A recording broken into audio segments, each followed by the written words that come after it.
Hey, today I'd like to talk a little bit about the top 3 reasons you might be considering replacing your Zinsco or Sylvania panel on your house.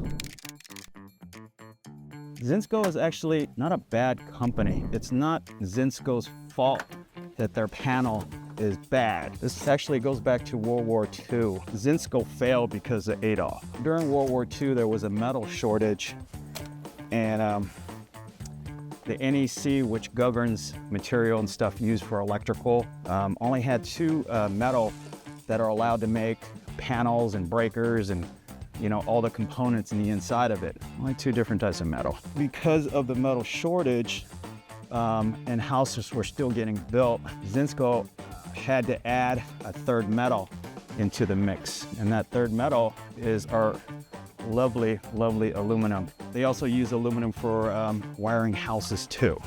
And then eventually that was taken off the market. The National Fire Protection Agency, NFPA, I think that's it right there, came out with their reports. And in that report, as far as electrical fires in the house, there was one thing that kept on popping up, which is the Zinsco panel. UO Listing did their testing on breakers, bus bar, all the components of Zinsco stuff, and they found out that because of the aluminum, the expansion and contraction, aluminum expands a lot more than other metal, like copper-wise.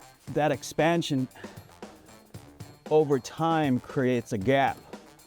Also in breakers, the components of breakers was failing too. We consider it a safety concern because 70% of most home fires are caused by electrical fires, and your electrical panel on your wall is the heart of your system, and that's where everything starts. The second most common reason why you might be considering replacing the Zinsco panel or Sylvania panel on your house is due to their homeowners insurance. Homeowners insurance companies are dropping policies if they find your house has that particular brand of panel on their house. And they're finding this out through audits. So if you have a Zinsco or a Sylvania panel on your house and your insurance company reaches out to you and says they want to audit your home, it's likely that they're going to give you a little time frame to get that panel replaced before they'll continue the policy for your home. Okay, the third reason why you're going to want to consider replacing your Zinsco panel, outside of the fact that they're not safe, outside of the fact that homeowners insurance companies are dropping policies, is scalability, growth, resale value of your home. These panels not being safe, not being accepted for your homeowners insurance company, they are also have become another safety issue with the additional loads being added to panels today. And the most common load that we're finding causing problems on Zinsco panels are caused by EV chargers. EV chargers are a constant load running an extremely large load throughout the night.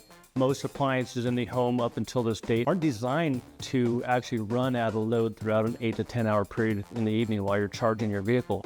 So these panels have become, over the course of really this last year, we've noticed they've been a problem for homeowners with large EV chargers in their garage. If you as a homeowner have a Zinsco panel or a Sylvania panel on your home, I'd love to know if you've had any problems, what they were. I'll leave some comments below. We'd love to kind of hear what other problems people are having regarding these panels. If you're not sure, send us a message or reach out to us. We'll be happy to actually let you know. We'll send one of our service experts out for a no obligation consultation on the safety of the heart of your home, your electrical panel.